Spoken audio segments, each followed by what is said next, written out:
State of Mankind. How much do you know? Excerpts from How the Spectre of Communism is Ruling Our World. 63. Using New Academic Fields for Ideological Infiltration. In a healthy society, women's studies or research of different races reflects the prosperity of the academic community, but following the 1960s counterculture movement, some radicals made use of these new academic disciplines to spread their left-leaning ideas to universities and research institutes. For example, some scholars believe that the establishment of departments dedicated to African American studies is not so much because of inherent demand for such an academic division, but rather the result of political blackmail. In 1968, a student strike forced San Francisco State College to shut down.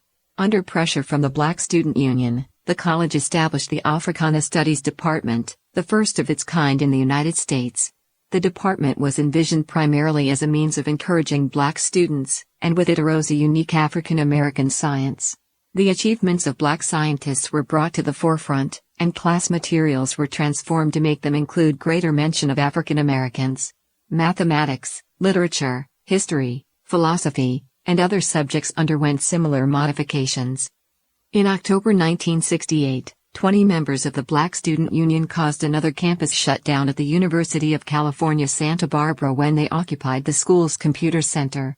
A year later, the school established the Department of Black Studies and the Black Research Center. In April 1969, more than 100 black students at Cornell University occupied the school's administrative building while waving shotguns and ammo packs to demand the establishment of a black research department staffed solely by blacks.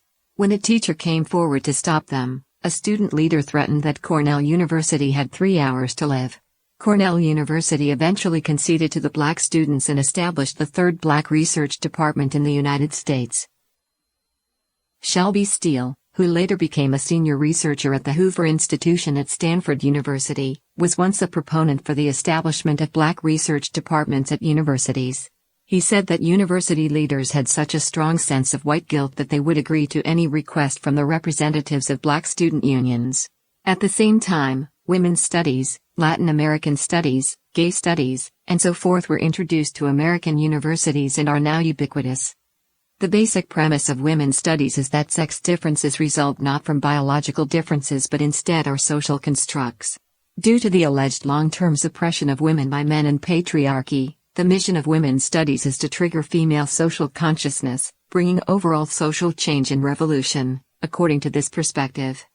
A feminist professor at the University of California, Santa Cruz grew up in a famous communist family. She proudly displayed her credentials as a communist and a lesbian activist. Since the 1980s, she had been teaching feminism and regarded her sexual orientation as a kind of lifestyle to arouse political consciousness. Her inspiration for becoming a professor was because a fellow communist had told her it was her mission to do so. In a public statement, she said that teaching became a form of political activism for me. She founded the Department of Feminist Studies at the University of California, Santa Cruz. In one of her syllabi, she wrote that female homosexuality is the highest form of feminism. The University of Missouri has designed its courses to prime students to see the issues of feminism, literature, gender, and peace from the position of the left. For example, a course called Outlaw Gender sees the sexes as artificial categories produced by a particular culture, rather than being naturally produced. Only one viewpoint was instilled in students, the narrative of gender-based oppression and discrimination against multiple gender identities. As discussed in Chapter 5, the anti-war movement in the Western world following World War II was heavily influenced by communist infiltrators. In recent decades, a new subject, peace studies, has emerged in American universities. Scholars David Horowitz and Jacob Lakeson studied over 250 organizations that had some connection to the new academic field. They concluded that these organizations were political, not academic, in nature, and their aim was to recruit students to the anti-war left. Citing the popular textbook Peace and Conflict Studies, Horowitz and Lakeson laid out the ideological motivations of the field. The textbook used Marxist arguments to explain the problems of poverty and starvation. The author condemned landowners and agricultural merchants, claiming that their greed led to the starvation of hundreds of millions of people. Though the point is ostensibly against violence, There is one form of violence that the author does not oppose, and in fact praises: violence committed in the course of proletarian revolution. A passage from Peace and Conflict Studies says the following: while Cuba is far from an earthly paradise, and certain individual rights and civil liberties are not yet widely practiced, the case of Cuba indicates that violent revolutions can sometimes result in generally improved living conditions for many people. The book makes no mention of Fidel Castro's dictatorship or the catastrophic results of the Cuban Revolution. Since it was written after 9/11, Peace and Conflict Studies also touched on problems of terrorism. Surprisingly, its authors seem to have so much sympathy for the terrorists that the term terrorist was put in quotation marks.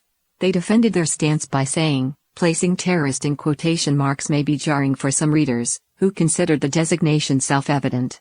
We do so, however, not to minimize the horror of such acts but to emphasize the value of qualifying righteous indignation by the recognition that often one person's terrorist is another's freedom fighter.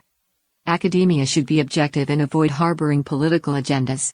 These new academic fields have adopted an ideological stand. Professors of women's studies must embrace feminism, while professors involved in studies of blacks must believe that the political, economic, and cultural hardships of African Americans result from discrimination by whites. Their existence is not to explore the truth, but to promote an ideological narrative. These new subjects are byproducts of the American Cultural Revolution. Having been established in universities, they have expanded by demanding more budgets and recruiting more students, who further strengthen these subjects. These new fields are already deeply ingrained in academia. These new academic fields were created by people of ill intent acting under the influence of communist ideology. Their aim is to foment and expand conflict among different groups and to incite hatred in preparation for violent revolution. They have little relation to the people, African Americans, women, or others, they claim to stand for. From Chapter 12, Sabotaging Education.